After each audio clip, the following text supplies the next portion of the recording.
ચાલો મિત્રો, સૌને જય મહાદેવ, જય ખોડિયારમાં. આપણું રૂટીન ચાલુ થઈ ગયું છે. સવારના બ્રહ્મ મુહૂર્તના વાગી ગયા છે 4:45 ને આપણે થઈ ગયા છીએ કમ્પ્લેટ મહાદેવજીનું પટાંગણ સાફ સૂફ કરી બરાબર. ભાવ અત્યારમાં છાશ બનાવે તમને મહાદેવ, જય શ્રી કૃષ્ણ, જય ખોડિયારમાં, રાધે રાધે બધાને.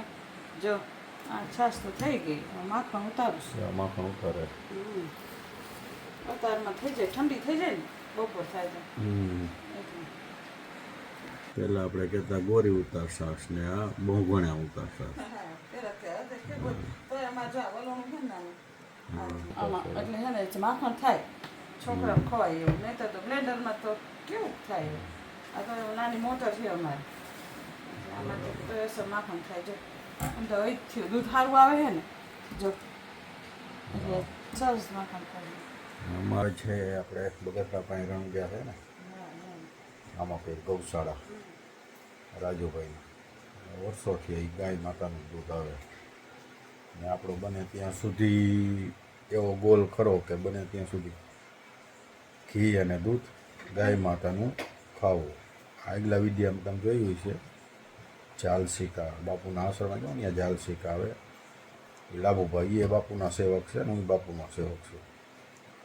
એટલે એમની ત્યાંથી ગાય માતાજીનું ઘી આપણે આવે છે.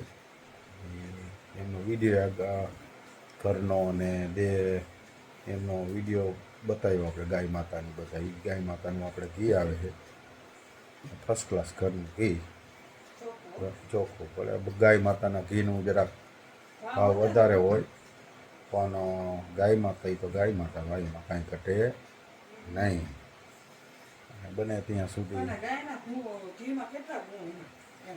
ગાયનું ઘી પીળું હોવાનું કારણ એક મને માહિતી છે ત્યાં સુધી તમને કહી દઉં કે ગાયના ઘીમાં સ્વર્ણ ભસ્મ એટલે સોનાનો ભાગ આવે છે, એટલે પીળાશ કલરનું ગાયનું ઘી હોય.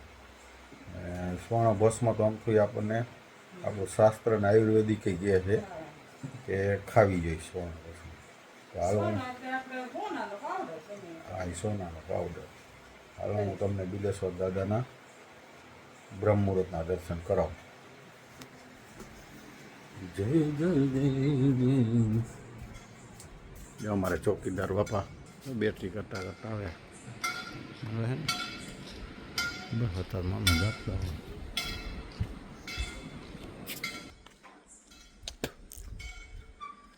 જય બિલેશ્વર, જય બ્રહ્મ મુહૂર્તના દર્શન કરો ભાઈ. જો વારી ગયું વરી ગયું બધું સાફ સૂફ કરી દાદાજી ફોટોનું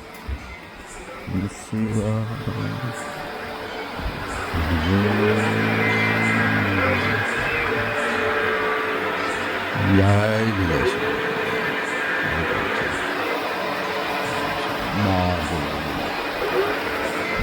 તો હવે આપણે થોડુંક પાણી તો પી લીધું છે અને હાલો આગળ તમને મળશું. જય બિલેશ્વર. માખણ તો છે જ. જો હવે આ બધાનું કીટું કરી નાખીશ. સારું હાલો ઉતાર બાળકો એટલે છાશ છે. ચાલો, જો વાગી ગયા છે 5:30 અને ભાઈનો નાસ્તો બની ગયો, ઘી થઈ ગયું અને નાસ્તા મસ્તીની ભાખરી અને કીટું. મારા છોકરાને કીટું ભાવે ને જો આટલું ઘી થયું.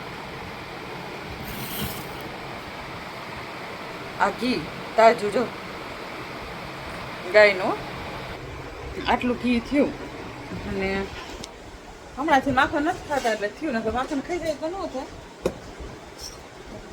મારા છોકરાઓ બેન કીટું બહુ જ ભાવે એટલે અત્યારમાં કીટું કરીને રાખી દીધું. બબુ ઉઠીને ખાઈ લેશે ભાખરીને કીટું, અને વંશભાઈ નાસ્તામાં લઈ જશે સ્કૂલે. કીટું ને ભાખરી ગરમ છે, હજુ બંધ કરી દઉં.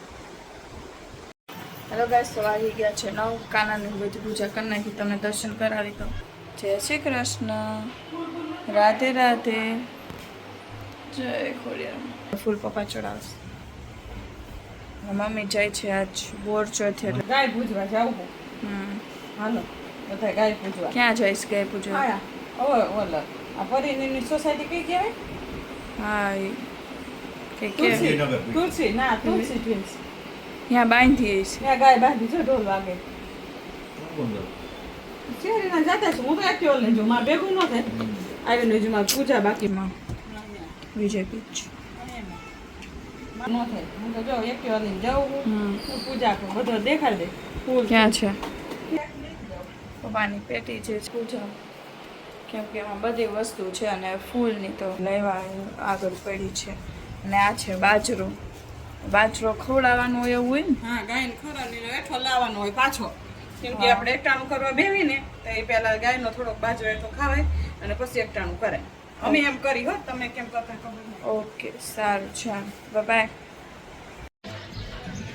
હેલો ગાય જો મેં ગાયની પૂજા કરી લીધી છે અને તમને બધાને ગાયના દર્શન કરાવી દઉં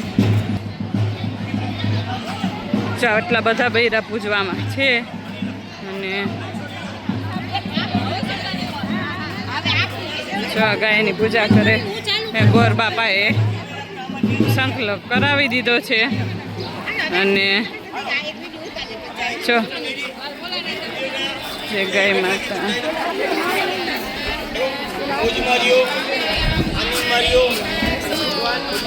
બેન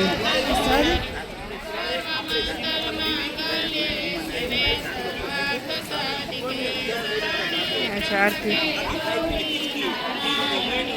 નારાયણ બસ ચલ મારે થઈ ગઈ પૂજા અને બધાએ તમને બધાને કરાવી દીધા દર્શન ચાલો અમે કીધું બધાને દર્શન કરાવી દીધા બધાને જય શ્રી કૃષ્ણ અને આજે ગૌ માતા બહુ જ છે વાર્તા કરી હું બહુ બેન નહીં બેન ચાલો વ્રતની વિધિ શ્રાવણ માસ વગ ચોથના દિવસે નાહી ધોઈને ગાય વાછરણાનું પૂજન કરવું વર્ષની કથા કરવી વાંચવી અને સાંભળવી કોઈ સાંભળનાર ન હોય તો તે દીવો કરીને દીવાની સામે વાંચવી આ દિવસે સડેલું અનાજ ખાવું નહીં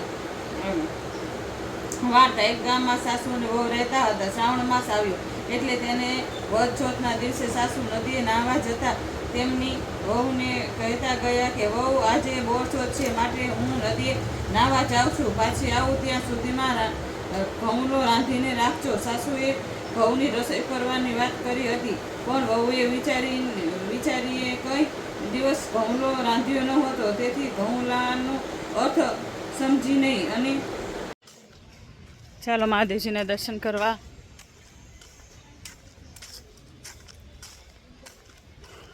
આજ નથી આજ 11 વાગી ગયા કામ બધું પત્યું કેમ કે ચોથ હતું ગાય પૂજવાનું બધું કામ હોય ઓમ નમઃ શિવાય હર હર મહાદેવ જય બિરેશ્વર મહાદેવ દર્શન કરી લ્યો કમેન્ટમાં જય મહાદેવ લખજો નમઃ શિવાય હેલો વાગી ગયા છે 12 અને જો હું બનાવું છું મગનું શાક અને રોટલો મારી હાટું બેન પપ્પા હાટું ભાત કર્યા બબુએ જો બેન શું કરે છે શું કરે બેન લસણ આ બધું બેને સુધારી દીધું છે ટમેટું ને મરચું ને કોથમરી કેમ કે આપણે સુધારી નહીં એટલે બબુ બેન સુધારી દે મગ બનાવવા છે સાદા કેમ કે મને છાસવાળા ભાવે પણ પપ્પા ન ભાવે એટલે કંઈ નહીં હે બટા નાખી દે આમ આલુ બીથી જ આમાં રાખશે એક હાથમાં મોબાઈલ છે લસણ નાખી દે થોડું આરી ચમચી ચારે હે ચાલો બેન શીખવાડું મગ વગાડતા તમને ચાલો નાખો લસણ એટલું બધું નહીં અડધું અડધું બસ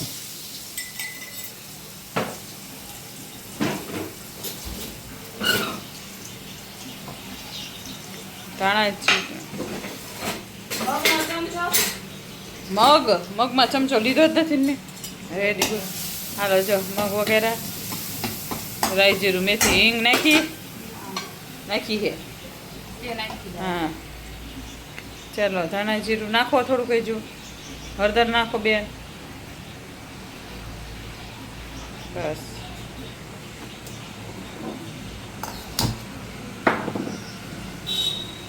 લાલ મરચું ને મરચું નાખી દીધું મીઠું તેલ ઓછું નાખીએ અમે તેલ ઓછું ખાઈએ એટલે આ ચડી જાય ને એટલે હવે નાખી દેશે બેન મગ જ નાખવાના સીધા પાણી ના બસ નાખજો મગ મીઠું બાકી હે ને બસ બધા મગ નાખી દે બસ રેડી હાલો પાણી લઈ આવો થોડું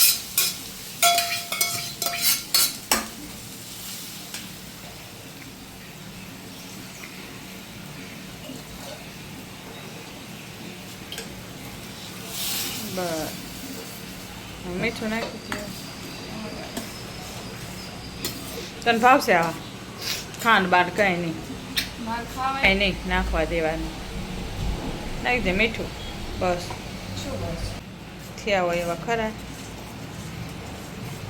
ઉકળવા દો ચાલો હું રોટલો કરી નાખું જો બેને મગ બનાવીને ખા લ્યો પકડો ચાલો હાલો રોટલો ઢીપવાની આ બેનની ફેવરિટ વસ્તુ